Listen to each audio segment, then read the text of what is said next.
Welcome to the world famous Black Star Music and Video. We got everything from music CDs,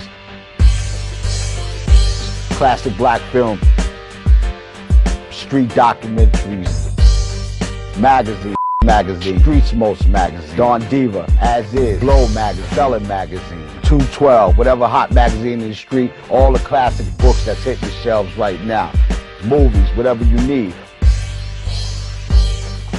And I know you heard about that world famous jump off section at Black Star. It's still here, just even better than ever. Come check us out, 128 Lenox Ave, or hit us online, blackstarvideo.com, bringing you the black experience.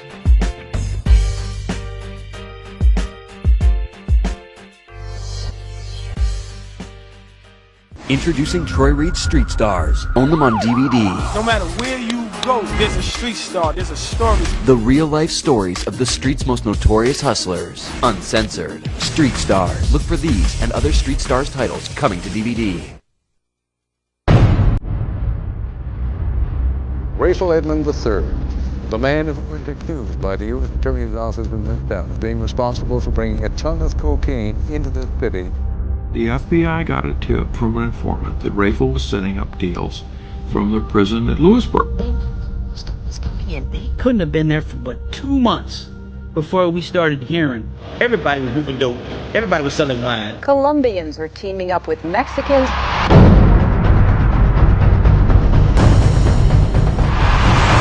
He was still able to do drug trafficking in a bigger and better way from prison. Ray was bringing probably about 500 to 1,000 D.C. Guess so.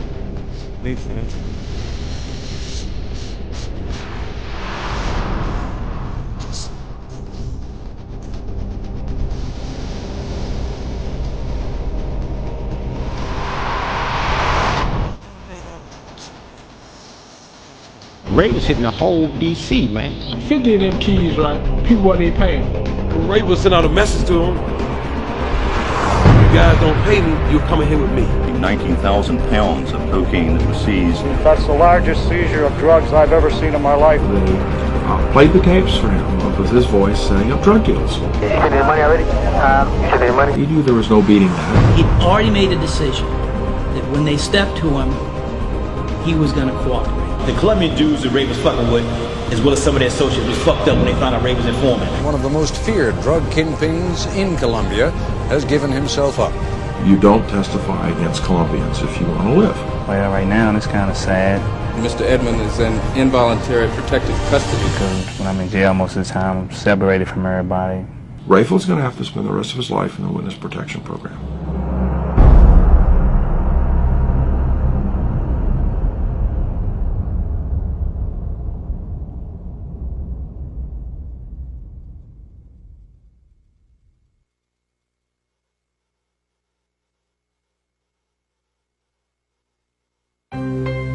If you wanted something more from life, you had to go outside to get it. If you can't get money here in Harlem, you can't get no money nowhere.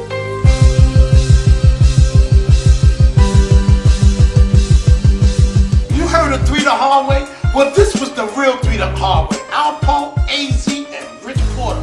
They was the mayor of Harlem, all 3 of them together. The small fry motherfuckers that was running errands, man, for them niggas back in the 70s, was bosses, man. It's like everybody here is Michael Jordan in comparison to if he was in the NBA. Everybody's a superstar. But Harlem niggas was the most super flamboyant fly niggas on earth, man. Even the big dudes that was in Queens, the big dudes that was in the Bronx, the big dudes that was in Brooklyn, they was all coming to Harlem. It was coke, it was dope, it was crack. Everything was selling. I don't think nobody in the city was moving coke and crack like what's going on in Harlem. We was the youngest niggas probably in history to ever do it the way we did it.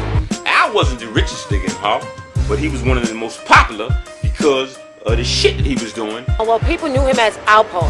I knew him as Negro. He was just like every other kid in the hood, man. We was all trying to find something to take our mind off the fact that we was fucked up. Because everybody thought he was black, but he was just a dark-skinned Puerto Rican. That nigga speaks Spanish very well. The 70s and 80s was rough. The state of black America is still very grim. Mom's on welfare, you know, dad not at home. He was a good kid, without a doubt, man. He was a damn good kid. He was very humble about a lot of things. As far as I know, it was always his mom who did everything. Mostly you seen Poe and you seen his younger sister. If he had a problem with somebody or something like that and his moms come down, his moms are like, be like, yo, that's my son, don't touch him. She be on the front line. Poe just, for some reason, always stood out. His mother always had him into, you know, she was always taking him like to camp. He was going away to fresh air fund, we all did that. He stayed the summer with a white family, I think. There was another little boy that the family had that was their son, and Al was like their son. You know, he spent every summer with the same family. They always wanted him back. He was just part of the family. We just accepted him to come. We just liked to have him every year. He really was a good kid. Nobody, I can't imagine anybody not liking Albert, and that proved to be the case once he got here. You know, when your first time you met him, you just liked him. He adapted to that, which was good, because you was able to see how different people grow up. Going to the boys club, wanted to be a Marine, wanted to be a cadet. And they loved him over there. I mean, you can go to 3rd Avenue on 111th Street, and his pictures were everywhere. If you didn't have a strong structure, it's like you could easily lose it because you'll be outside, you know, learn how to try to make a buck. We have a community filled with drugs, and on the streets we have young people who seem hopeless and are hopeless. They have no guidance by looking at the motherfucker that was working. The nigga that was working was struggling. It was 3 of us. Me, Poe, and my man, one of y'all, you know what I mean? And us 3 like that, you know, we was about money, man. Like any other kid, he didn't want to be depending on his mother all the time. Anybody that know East River Project is right on the drive. So we would take a garbage can and throw it on the FDR drive. And now to slow the traffic down, then we'll go to the back. When it congests, you know, niggas just walking alongside the barrier till you see that white chick with that purse open, with that yak or that nice diamond chain or whatever, and we just yap it. Jump back over the wall and run through the projects. But I guess that didn't work out for him. He got a phone call from his mother, I think, asking if he could come up here. When he came up the last time and we asked him what trouble he was in, eventually when he told us, he said he was a runner. You know, and we, you know, I think he said that was carrying drugs or something from one place to another. I really remember when he was real young, and a certain OG around the way had him on the corner. Yeah, Alpo used to work for me back in the days and shit, you know. And he was out there hustling, and I was like, yo, what that nigga doing out? Why he always out there? He said, man, that nigga, you know, he's selling that shit. You know, Poe be the first one out, be cold as hell. So Poe was really trying to get that money. I seen he really want that money. You know, you gotta be out there 6 in the morning to fuck with the heroin and shit. So Alpo used to come get a nigga at 5:30. We still be sleep. Poe come out, you know, be early in the morning, and he have a knot to already, because he done caught them fiends, you know what I mean? That nigga started popping, he was about 13. He was like one of the youngest cats out. He started real young. It was that very last time that he came, and he must have been only like 15 and a half, and he had the big chains on, the big gold chains. The kids around here noticed these things immediately and started asking questions. At this time and age, that might be normal, but I'm talking about back in 78. You understand? A 13, 14-year-old kid, you know, 79, that wasn't normal. He was very street smart, and he will observe everything. Nigga had the eye of the tiger, and he was hungry, man. Poe wasn't drinking, Poe wasn't smoking no weed, Poe didn't do nothing, you know. Poe was strictly about getting paper and putting that shit away. It's some shit like LeBron James got it, Michael Jordan had it, Poe had it.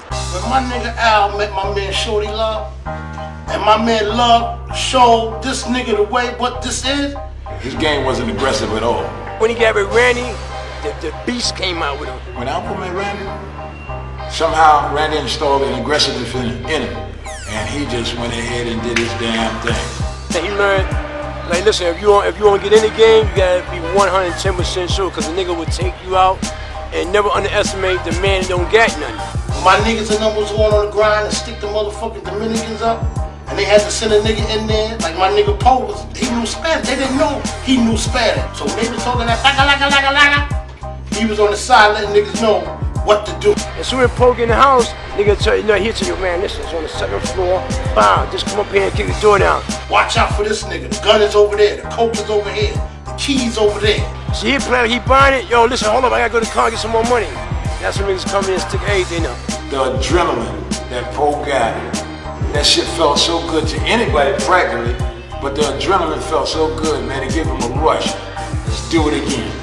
Let's do it again. Let's go up here and put pressure on these motherfucking niggas across town, and we can get a bunch of keys and we just lock the whole area up. Yo, they had the whole east side on lockdown, man, for real. They had the whole east side on lockdown. He was only 15 years old when he blew up, and it was like overnight. He was like a Josie Ware on the Outlaws. He had a posse. When them niggas rolled, they was no joke. Them niggas, if they went into your house and it was drama, them niggas even turned the fish tank over. They didn't leave no witnesses in that game. After he learned what that heart felt like and how ruthless he had to be to maintain his game and get them papers, he got that. It was a time when he would joke around, but when he was serious, that Puerto Rican would come out of him in a minute. The game was rough, so he just, he put his grind on. He had stick-up kids in check.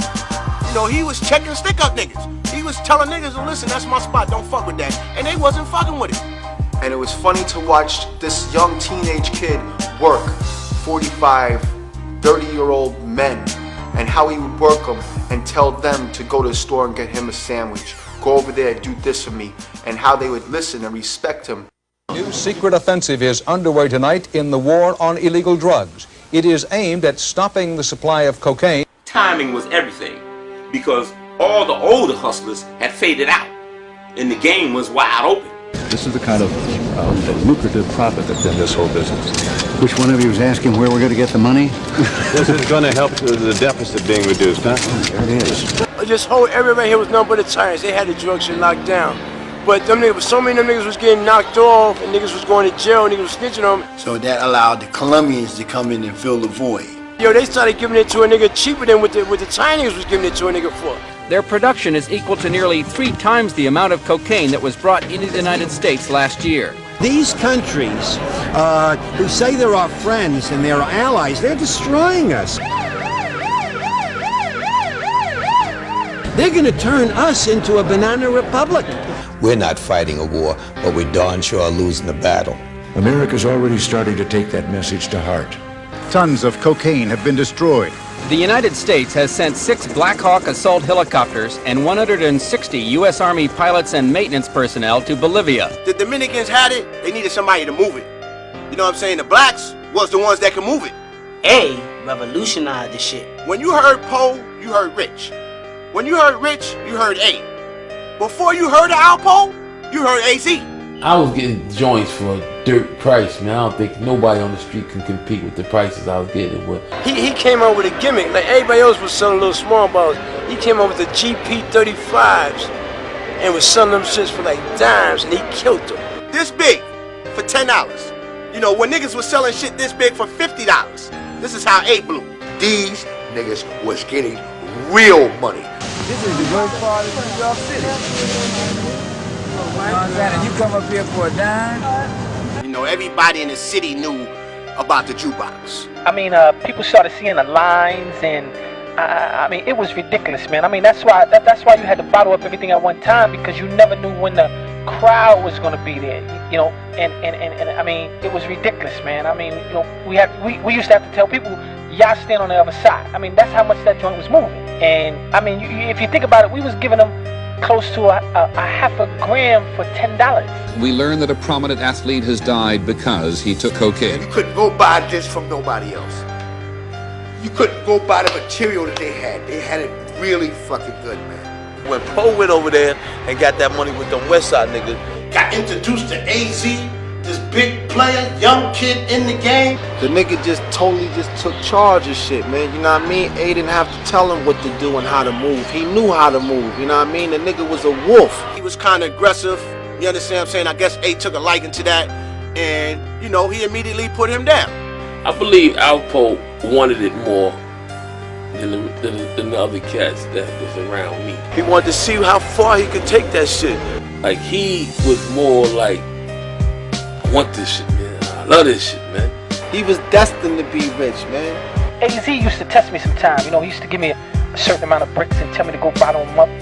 You know, he didn't play that. You know what I'm saying? Like, A didn't play that, man. You know. We had to sit down there and bottle 10 bricks. He gonna sit down there with me and make sure each, you know, bottle's bottle before he go out to work. Because the spot on 45th Street was moving so fast that it was doing 2 or 3 bricks a day. You know what I'm saying?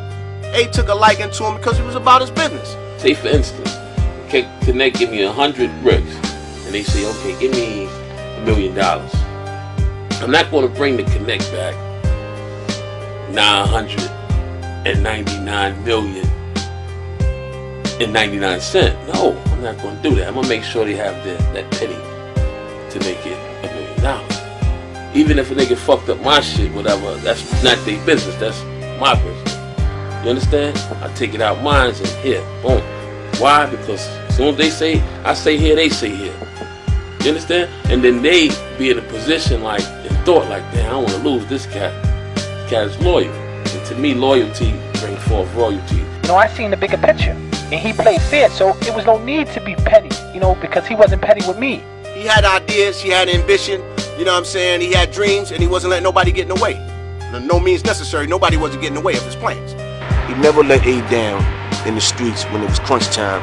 When we was young and we was down the hill, we was getting paper, a whole lot of it. And there used to be dudes down there getting short paper. They wasn't really getting no real paper, but you know, they didn't extort us or nothing like that, but they would wait for A to leave and then they'll go stick the joint up. You know, A is the kind of person that's, you know, he don't want the problem. He called a semi-meeting with Stanley, his brother, and asked them did they want the spot. Now, he gave opportunity for anybody that was in the crew before Alpo came along to get the jukebox. But they were so used to being spoon-fed that they wasn't ready to leave the nest. Everybody was used to kind of everything being smooth. You know, when you was working with A, everything was just smooth. Wasn't no headaches, it wasn't no murder game or none of that. So when it came to me, I was like, hell yeah. Al went in there with a broom and swept up all the bullshit, and it became what it needed to be. Now I got me a gold mine, because I still seen the gold mine in it.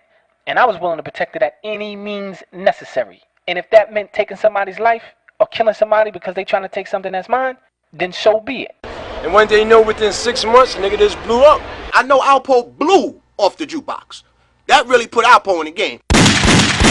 2:30 this morning when police in the Bronx were called to the Sagamore Apartments at 167th Street and the Grand Concourse. I fell back after I got shot in 87. The caller said a man was shot on the 3rd floor. When the cops got there, the door to apartment 3B was open. I'm falling back because, you know, police is on me now. They, fuck is this dude?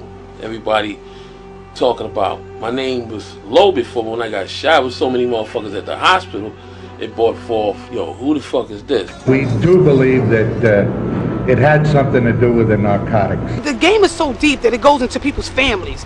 That people's families are hurting one another just to get what they can get. It's that ugly. The person that set that situation up was A's sister's boyfriend. The victims told police about of the Bronx. Well, the cops tracked him down in Pennsylvania. He surrendered on Monday, and they brought him back to our town today. I remember when this kid first came home. You know, I remember A buying him a car, you know, giving him some money, putting some money in his pocket. For what? For money? For money that you could have got from him? But you jeopardized somebody else's life for this? And you a family member? You got to understand that, you know, getting shot, you know, 5, 6, 7 times, you know, seeing your life flash in front of your face, amount of money don't mean shit. You know, money don't mean nothing no more. You just want to live. I felt like if I just stay away from it all, man. And it got to the point, you know, where A was just falling back. Cats wasn't trying to hear me, man. Like when I told them, like, them niggas know everything, man. Who's who, what's what. Niggas like, yeah, whatever, man. We gonna still keep getting this money. Rich ain't shot. Poe ain't shot. You know, these niggas is still wanting to go hard.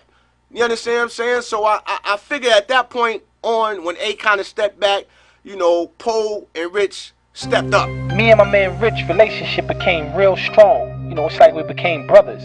Rich and Al were the two of the flyest niggas in Harlem.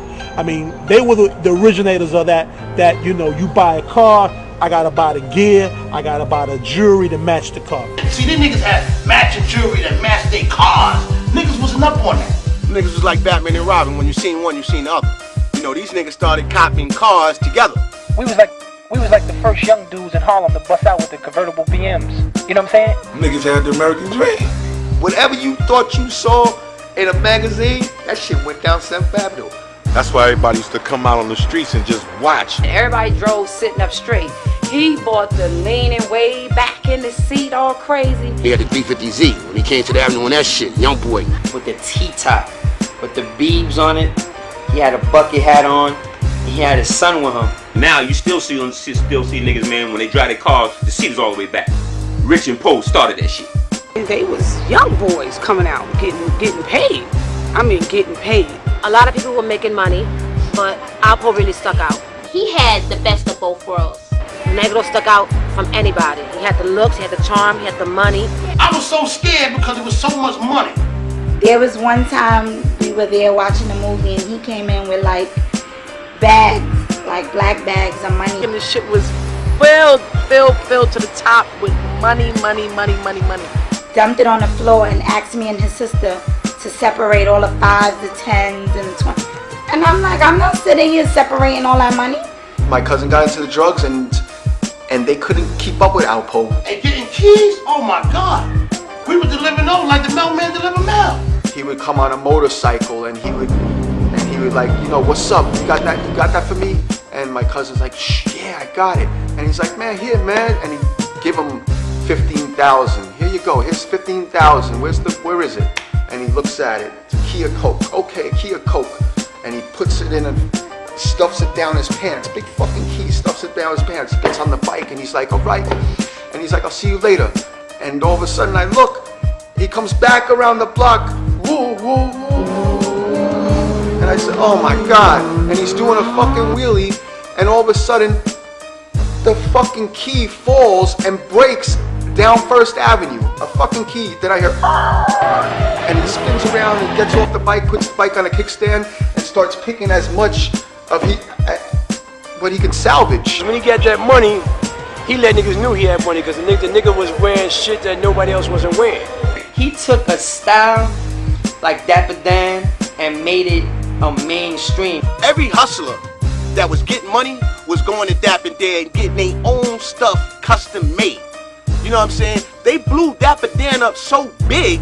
Boxers like Mike Tyson was coming to town buying Gucci outfits. The first time I seen him with a Louis Vuitton trench coat with the fur on it in the rink. The nigga had the rust-colored Timbs on. Pay attention to the year that was that the pictures were taken. Shit is rust on his feet. You know what I'm saying? Matching that jacket. He was just setting trends all over Harlem, all over New York City. He brought the adrenaline to the street. When we come down 8th Avenue up our 55th and all that, we bring the whole hood out. We would have our games up at the Rucker, you know what I'm saying? It'd be jam-packed. Pookie Wilson be playing, Rambo be playing, a lot of dunks, a lot of action, and all of a sudden you hear this run. The street knew they was coming. They all lined up. This nigga standing up doing 20 block wheelies. Looking at everybody, catching all the life. With his shit hanging in the air like this. Evil Knievel had nothing on Alpo. So all of a sudden the crowd is looking. I mean, they're not even paying attention to the game. You see the whole crowd just in the middle of the street, looking down the street, just following them. This the only nigga I know, DJ Hollywood, used to make Alpo special tapes only. Me and Brucey B would be rocking in the rooftop so hard. And that at the rooftop, man, you would think I was selling drugs in the joint. When Alpo came in, everybody like, oh, Alpo here. Him and Richard give us stacks of money to take pictures with, and I mean stacks like bricks. My man, Poe, he's in the building. Brucey B, you know how I used to do it. My main man, AZ in the house. Along with Rich Porter, man, you know how we doing it. Yo, I need y'all to the DJ booth right away. All these cats will run up to Alpo and make sure they buy tickets. You know how much he was buying a mixtape for back then? You get a knot like this, yo. Never got a knot for a cassette tape on your life. I'll give you $200 for a 60-minute tape, long as you said his name. He even inspired niggas musically to do what they did. We would be the bad boys of the record business. The true bad boys of the record business. Alpo's name became probably more famous in the street than Alpo, the dog food, became for the fucking canines. He had so much fun, it wasn't even like a business thing. Niggas looked up to him like a superhero because he was a young cat doing it, getting a lot of money, man, and he made young cats want to get money. Al wasn't the richest nigga in Harlem. He gave I never knew him to be everybody. Never. He gave everybody. But he was one of the most popular because of the shit that he was doing. Hustlers used to put franks all the way, food, stuff to eat, all the way down the whole entire block. Niggas was standing on line. Bus ride, they'd give it. Every year, every block had a bus ride. Whoever wanna go can go. Money was nothing to him. Everything motherfucking free, going down Virginia Beach. And when we went to Virginia Beach, when I met him, You see him walking through with his crew members, everybody. He having fun, snapping at everybody. It'd be a crowd of people. He might rush through the crowd and be like, watch out, she got a gun, and start trampling motherfuckers. He just had that about him, that charismatic shit, that everybody just wanted to be around him. You seen Alpo, he got that Kool-Aid smile. Once he smiled, it's like his whole shit get Chinese on your ass. well, I didn't know about guys in New York, but I knew I met the right group of guys. He was one of the first cats to come through, man, in a beach buggy, you know, with some big wheels and systems and all that, and it really kind of like blew everybody's mind. Everybody stops and you could just hear the whispers going, yo, that's Al. Yo, that's Al. Money wasn't an issue with them. I told you, they were throwing this stuff around like it was toys and stuff, and you know, in the hotel room. Well, he would bring like at least six different girls that's coming to New York to meet people. When I went back to New York and I got with him, it really was like whatever K want. If you was a young girl that was dating one of those young guys, you was this shit. And he continuously would say that. It's alright to be spoiled. It's alright to want your man to spoil you. So, you know, I'm loving this. If you had a girl and you liked her, she was getting a new BMW. I want a new car. Got it. I want to move. Where? You know what I'm saying? I need some money. Here. Take what you want. If it wasn't the jewelry, it was the trips they were taking, it was the girls driving around in the cars, the mink coats, the diamonds and all that. We went up New York on the 4th of July. The motherfucker did some real John Gotti shit. He'd say, I want to get some fireworks for the kids for 105th, and he would go to the Italians on Pleasant Avenue, and the Italians were really shady about him, like, you know, who is this guy? So they were like, what do you need? We'll bring it out to you. And he's like, really, I want to see what you got. And he's like, well, how much money do you want to spend? Actually, I want to see what you got. The Italians come fuck with him. How the Italians be doing all that fireworks and shit, they come fuck with him. We spent about $20,000, a van full of fireworks. He said, I want it all. I'm taking the whole room. How much? And they added it all up, and I think it came to maybe 15, 20,000. He's like, okay, here. And give him the 20,000. And they would just look because they were like trying to be mafioso, and fucking this black John Gotti just came in and just bought the whole fucking place from him. They outlined the whole basketball court. It was about 25 of us. It took that many people to light every fireworks. 4th of July, he blew up the whole crowd. He did the Michael Jackson, man. It used to be pitch, it used to be dark outside. He'll light this whole shit up like it was daytime. You know, everybody waiting on Alpo to ask Alpo for some money. Like, yo, wait till he stop doing this rap, we gonna ask this nigga for money. Then he blew up a whole bag of shit where it was a cloud of smoke. When the fucking basketball court corner find, that nigga disappeared like Michael Jackson. This shit just disappeared on the nigga. Nobody knew where that nigga disappeared. When someone smoked, when the smoke cleared, Poe was gone. That shit was like amazing to everybody. That's when it was like, you know what I'm saying, nigga was like on top of the world, son. The drug epidemic is as dangerous as any terrorist that we face. It is serious. It is an epidemic, and it New York's Washington Square Park. Police here are cracking down on crack dealers, searching for those selling the newest and most potent drug in town. When crack hit Harlem, man, it was crazy, man. I mean, everybody and their mother was smoking. It's a drug that started on 145th Street and went to 42nd Street in 3 months. And 3 months after that, it went from 42nd Street to the entire Northeast. First Avenue was a fucking drug market. Every building in the project had a different color top. When the crack epidemic hit, you understand, the small fry motherfuckers that was running errands, man, for them niggas back in the 70s was bosses, man. When you look to your left, there was another 18-year-old doing something. You look to your right, there was somebody else doing it. You look behind you, it's like it was just the norm. So you didn't feel like you was doing anything wrong. Like, you know, nobody could have said to you, yo, man, young boy, slow down, so on and so forth, because he would have had to tell everybody that was, you know, in his eyesight to do the same thing. HarL'son didn't do nothing compared to what crack did. We're talking about the drug that is responsible for the largest single dollar value in the United States, cocaine in general, and crack in New York has become the preferred form of cocaine. You seen some of the baddest bitches in the world becoming crackheads. I mean, chicks that you wanted to probably make your wife that was looking so fucking fine was looking like shit in a matter of months, just shriveled up, gone. It's an amazing phenomenon to see what's happened. 3 months ago, you could only buy crack in 2 or 3 areas in this city. Today, in 90 days, you can buy it in almost any neighborhood in this city. Everything is shrinking. The fraction of how much money you're making, everything is going down with each change of the drug. Well, we all understand what that means. That means that the supply is going up, up, and up. And so the price per kilo is going down, down, and down.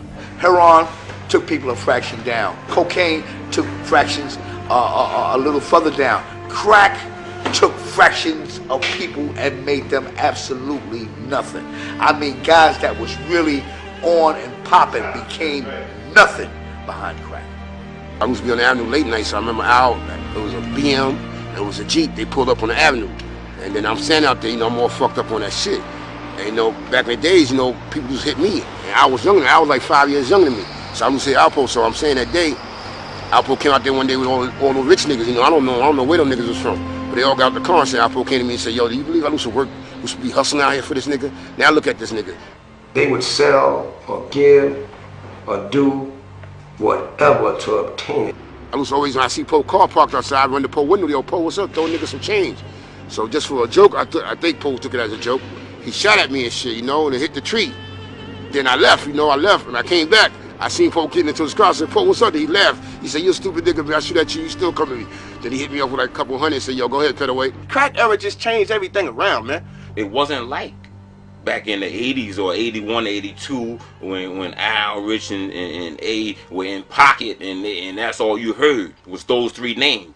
It ain't like that no more. Now every little small fry got a block, you got a spot, and now things are changing. Down the block on First Avenue was like the coke and the dope. Every 10, 20 steps, it was like when the cops blitzed, they didn't know who to go after. Get back inside.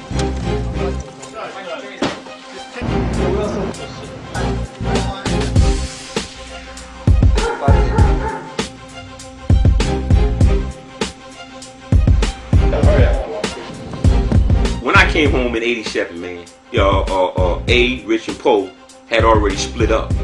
All 3 of us was doing our own thing. You know, me, A, and Rich, we was all doing our own thing. They all had different plans, you know what I'm saying? And as he grew, his plans grew. You understand what I'm saying? And, you know, he wanted to get money, money, money. I get a nigga Poe a lot of credit, you understand, for being his age and getting the money that he was getting here in New York City. How he used to get up, man, and hit that road, go down 95, man, and go to all them other different states and shit, man. New Yorkers, it wasn't nothing for us, especially in the 80s and the 70s, for us to pack up and go down to D.C. And if anybody knows about D.C. in the 80s, it was like the murder capital. And this town used to be the town to be in. Everybody was getting money. D.C. took them to a whole nother level. We flooded D.C. so much, there was times I would go down to D.C. and I would see more New York dudes on the block than I would see D.C. dudes on the block. You know, he kept coming back, man, like larger than life, larger than life. He came from the jump for me because I asked him come. I didn't want to go back up there, so I told him come down here. So now 45th Street starting to become a headache to me. So I'm starting to say to myself, you know what? I'm gonna leave this thing alone. It's too many problems. So in the process of doing that, the girl Karen invites me down to D.C. So I go on down there, I get my jury together in my car, and I go down there by myself. So when I'm down there, I'm getting to know everybody in D.C. All the niggas from out of town was feeling them also. He was a happy-go-lucky person, you know, just smiling, hug me, talk to me like he'd been knowing me for years, you know, and right off the bat, he called me mom. I would go to work.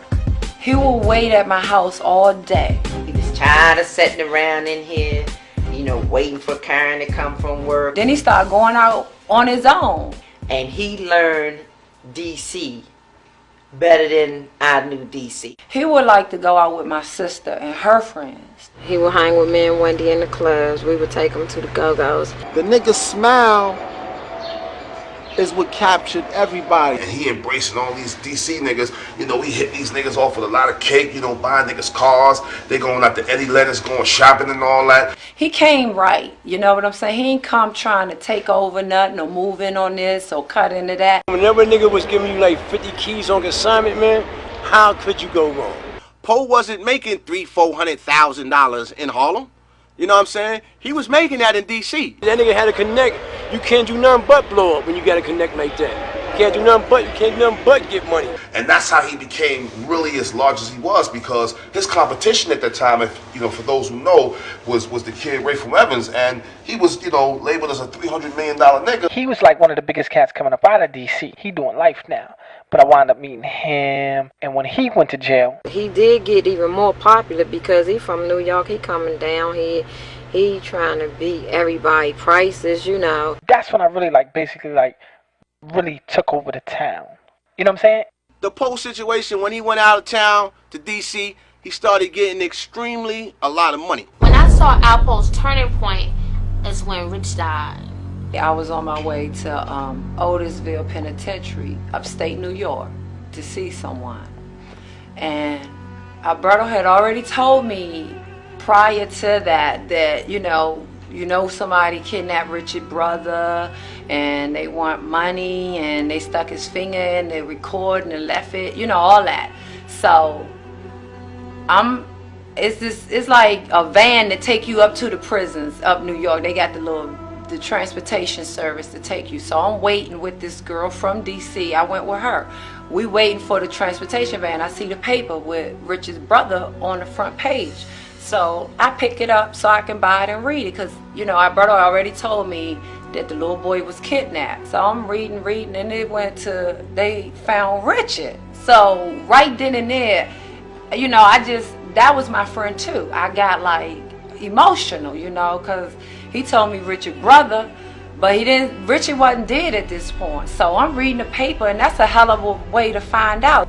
And she called me and told me that she had saw it in the paper about Richard and his brother had gotten killed. And I was like, whoa, you know, and I was scared and I was shocked.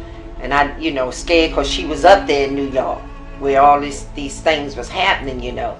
And so, you know, I think I told her to come on home or something. So Alberto happened to call me right after I talked to Karen, and I told him that I had just talked to her and what she had saw in the paper about Richard, you know. And he was like, whoa, when? And I said, you know, I just talked to her. And she was saying that she had the paper. He said, oh my God. He said, call Karen and tell her to come home. Get from up there down. She don't need to be up there. Too much crazy stuff going on. So I was like, okay. He said, damn. He said, you sure? And I was like, sure, I'm sure. She just called me and told me. He said, oh my God. He said, well, tell her, call her back and tell her I said to come on home. Get from up there now. And she said, I told Alberto what you told me. So she was like, and he left this number. He said, call soon as you get, you know, back to this lady's house, call. So I called, and he was like, bring the paper that you saw that in. It was like he didn't know, you know, so I'm like, hold up. And he was like, you don't need to be up there. Stay right there. I'm going to call number 10. I'm like, who the hell is number 10? I'm going to call number 10 or something to come and get you to bring y'all home. You don't need to be up there right now. So I get to my mother's, and he meet me there. He read the paper. He had me fooled. He reading it and drops his head like he upset, you know. And I'm like, just watching, like, I'm getting all teary-eyed and stuff like, damn, they killed Richard. I can't believe this. He went through the whole 9 yards, you know, like, he ain't know nothing about it and all. He was like, he lost his best friend. Alpo walk in the restaurant with this girl. I'm like, wow, I ain't seen this dude in a minute. He sits down. We acknowledge each other. We go outside like men. Like, yo, first thing he said, yo, hey man, why everybody think I did that to Rich? There was times where I saw him after that happened to my brother, and he couldn't even look at me. Why Pat and her mom going around saying I did this to Rich? I'm like, yo fam, man, they not the only ones saying that shit. There's a lot of people feeling that way. He said, yo, if you think if I was to give them $50,000 a piece, man, they let it go. I said, yo fam, look, man, we shook hands. I said, do what you think is best, man. When he said that to me, he told me, he confirmed me and my thoughts that he did that. Now I know it probably was just his guilt, but at that time, my mother said from day one through the door, Alpo killed my son. But I know the thing is, did I kill Rich? Yes. Why did I kill Rich? It wasn't personal. It was business. How could you kill something you love, man? That's real confusing to me, man. How could you kill something that love you? Like I said to you before about the coke, Rich was lying to me about something that I felt he had no reason to lie to me about. And in my mind, it told me that if he could let this little bit of money come between what I thought was a beautiful relationship, friendship, then no telling what he would sell me down the line for. But on some real shit, man, you shouldn't have did that to Rich, man. Shouldn't have did it, man. I don't give a fuck, man. I gave him the opportunity to tell me the truth, not once, but twice. So when I came with the plan with my little man, and I said if he lied to me, then we just gonna do what I said. That's what happened. You could have did anything, man. It could have been forgotten, man. Forgiven, man. Damn, man. Not that, though. Shit, man. I don't want to keep repeating myself, but I will say that,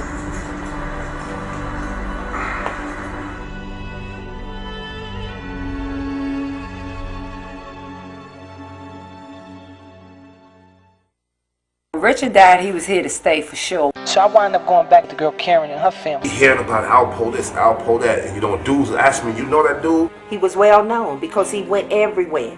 He was in every little crack in every little corner. He wanted to be popular. He wanted to know everybody. Things were changing also down here. See, the game was changing. The streets was changing. He helped a lot of niggas out. Niggas that was in jail. You know, he bailing motherfuckers out, you know what I'm saying? He hit niggas off with money, giving motherfuckers opportunity to get money, man. You go out here with anybody. He hanging with anybody. He was around a whole bunch of grimy niggas. There's another element to this game, and it's called the wolf. It's called the stick-up kid. It's called the snatch kid. You can't trust everybody. They don't know you. You ain't from here. You get money. Be careful. And you have to be aware that these niggas exist, man. This is a reality. This is a reality. You can't deny it, and you can't get away from it. And it's all a part of the game. This is a package deal.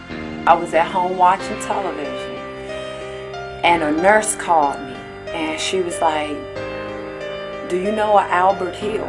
Like, no, why? She was like, because he was just shot. The helicopters is taking him to such and such hospital, and he gave your name. I got shot because they was trying to kidnap me in D.C. So I'm thinking, where he get shot? She was like, he got shot in his body. He's in surgery.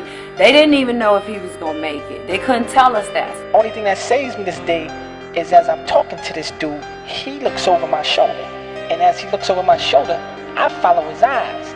And as I follow his eyes, I see about 4 dudes coming to grab me. Next thing you know, I start running. And when I start running, I hear these bullets coming over my head, and one hit me in the ribs. He made it out of surgery, and they had him in the recovery room. Looking in his eyes, like he was, like he hope he don't die. They had all this stuff hooked up to him, and the machine was breathing for him. Seeing him like that, I just try to keep talking to hold back tears because I just wanted to cry, you know. I feel like, damn, he met her. He down here on the strength for her. Now he done got out here. We didn't introduce him to all these people. I hope he don't die, but he pulled through. But I was nervous for him. I could see it changed him. He had no choice but to change. I mean, you down here niggas shooting you, trying to rob you now. It's like, to me, he knew I got to step my game up, you know, because they like, if they can do it and get away with it, his attitude was like, everybody gonna start trying to come at him then.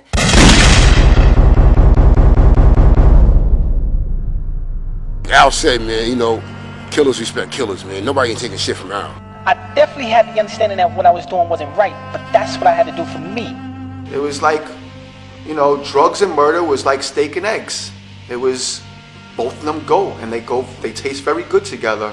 Everybody murderers, man. But think, you heard? Just under the right circumstances, whether they're going to withdraw it or not.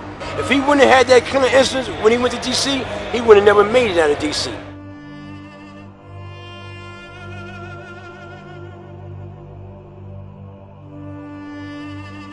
Alpo brought in his partner, which was Wayne Perry. I mean, this kid had DC in fear. I mean, this kid just didn't care. He was murdering everything that was moving. When Poe hooked up with Wayne, that was the best thing that happened to Poe. The average dude getting money down here would have loved to have Wayne on their team. And he had Wayne on his team. Alberta was characterized as the kingpin of the organization, and Mr. Perry was characterized as the enforcer. Poe had the money and the coke. Wayne had the power. These his new friends. If you're going to get something from Alpo, you best to pay it back, because if not, Wayne is going to handle it. Ain't no freebies, ain't all that nice shit stopping. Wayne's MO was more so than, fuck that nigga, let's get rid of him. If you wasn't on their team, then watch out, because if you had something they wanted, they was coming to get it.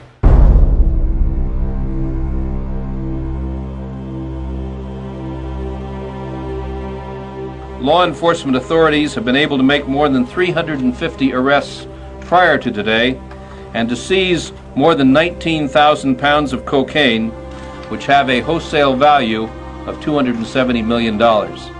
When I first got the information from the prosecutor, and I'm listening to what the prosecutors and the FBI agents are telling me, and they're telling me about all these murders, they're talking to me about all the money he's been making, they're talking to me about all of the weight that's been brought from New York and from other places down to the District of Columbia, and they're showing me the proof that they have and the surveillance and the witnesses' statements, and I'm sitting there and trying to take it all in.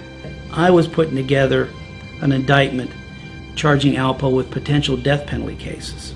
They was trying to give me the death penalty. If they couldn't give me the death penalty, they was trying to give me the rest of my natural life in jail. We had murders 2 blocks away from the White House. And when I got the information, I remember I went back to see him at the jail, and we sat down and I stared at him for about 2 or 3 minutes. I was just shaking my head, and I said to him, you know, I can't believe all of what I'm seeing and hearing here. My lawyer was like, your ace in the hole is, if they ever ask you to tell, you really need to think about that. Wayne wasn't sure that he was telling. They knew Alberto, there was a chance of him telling. You know, he wasn't from here. Y'all ain't come out the sandbox together. This business. But what they were doing was building a case. And Wayne got locked up on a whole nother charge, which right then and there Wayne knew that he was telling because they held Wayne. I think what was so surprising to them was the ability of Mr. Martinez to recall details and information about transactions. We believe that as many as 2,000 pounds of cocaine entered this country in a single shipment. I got this deal coming up with this connect, anywhere from like $6 million worth of coke. And it was common for traffickers to hand our undercover agents as much as $1.5 million at a time. I had about 1.5. I put up about 1.5. And I was just telling my little man to put up a $500,000. He tells somebody down in Lawton prison about this deal. Only thing that he didn't know was that my man Wayne found out. My man Wayne is like, this dude is down here talking trash about you and your deal. This is how much anger he built up for me. So I'm like, yeah. So I'm like, man, we gonna get this dude, but we gotta do this right. We just can't be running up on like that in broad daylight. So I go to Florida Avenue, I go meet my man down there. So as we get in the car, I go to the back and get a revolver from out of the stash. So I pass it to the kids that's sitting behind. So my man, he's sitting in the middle. But he don't know we slipped the revolver to the kid in the back who's gonna hit him in the head. So we ran about 5 or 10 minutes after we get the gas. Bang. That's when my man hit him. I give the signal through the rearview mirror. So my man hit him 2 shots in the head. All you hear is, ugh. He winds up shitting on himself from his muscles relaxing. So he's stinking up the car and all that. So we had to find somewhere to dump his body. So we wound up taking him over to this park, 16th Street in Northwest. I mean, he remembered everything in such great detail. When I heard about these murders and all that, it was like, nah, man, it can't be talking about the same dude. That just sound like if he was a monster or something, man. Alpo was the closest thing to Don Corleone, or Godfather guy, that we had. He gave orders, other people killed. I was called in to have a meeting with the lawyers, which they had showed me the crime scene pictures of all the murders that Wayne was charged with, to have seen some of the murders that were committed. You know, you look at him like, damn, you know, I asked him, what does it feel like after you kill somebody? You know, his response was, some of them, you know, he thought about after, some of them he regretted. So my lawyer came back at me. It was like, listen, man, they really want Wayne Perry. They want you too, but they really want Wayne Perry. And if you got anything good on him, they willing to make a deal with you. Alpo was a smart businessman. He looked at his odds at tangling with the feds and realized that he had more information that he thought he could trade to get him out of this predicament. I remember that the first meeting that we had with the agents, where he had to sit across the same agents who were prosecuting him, who had arrested him, and who had been investigating him for so long. And now he was like working with them. Alpo brought to the table that kind of businessman callousness. And so when he's doing a dope deal or deciding whether to kill somebody or not, it was business. That's what drove him. He rarely ever acted out of personal anger or animosity. He made business decisions. When it came to dealing with us, it was the same. He'd already made a decision. Look, let's do a deal. And it's like, he is using his own terms. It's like, let's negotiate a contract. He thought he was like an NBA player. And here we are, sitting down. He wants to play basketball. It's just a matter of negotiating terms of the contract. Poe was so slick that he outsmarted them. He just beat them to the chase. He knew that any moment they knew where his money was or whatever, that they didn't need him no more, he would be disposed of too. He orchestrated the police to come and buy the murder weapons that was involved in his murder. Now, one of the guys that was involved had the weapons, so Poe was corresponding with him from prison, and nobody knew, especially Wayne, that he was setting them up. He was able to provide enough information to put Mr. Perry at the place of the murder, and also to provide the motive for Mr. Perry to commit the murders. We had very powerful forensic evidence in Alpo's case, so that time after time after time he would say something happened, the murder happened this way. We had very powerful forensic evidence to document it. We had DNA, we had blood analysis, we had ballistics. All of these weapons had everybody's fingerprints on it. So with those weapons, they had confiscated the MPV van from in front of my house. I mean, we were tearing up carpet in a van and finding pools of blood underneath the carpet in the van, subjected to DNA testing, and it was matched to the victim in multiple instances. And then they had the key witness, which was Alpo. So that was a done deal. Then Wayne was fucked all the way around. Okay? That was the one murder that carried the death penalty. I'm personally opposed to the death penalty, as I've told the president, but I probably asked for it. The death penalty was originally for Poe. When the government came at me, they was trying to give me the death penalty.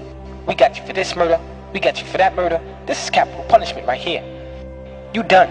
I will ask for it as I have consistently, and I will advocate for it as the law of the land in particular situations if we can secure such penalties. She made the decision that we could negotiate the deal with Alpo and take the death penalty off the table.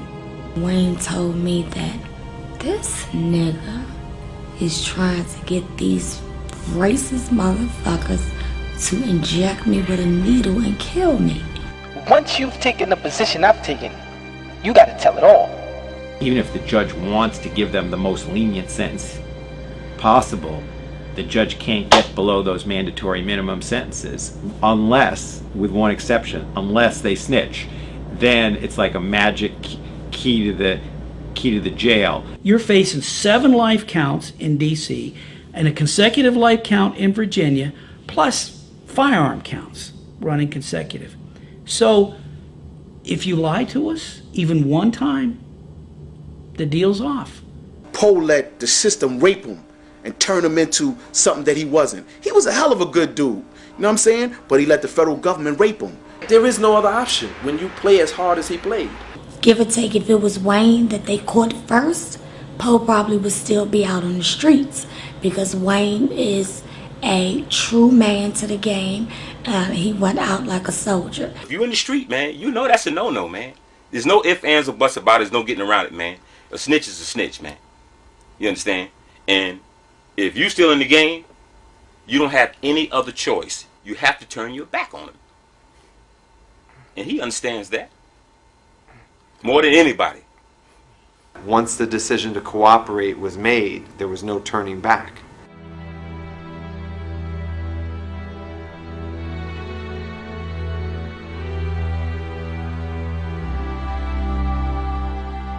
It came out the 14 murders that I copped out to.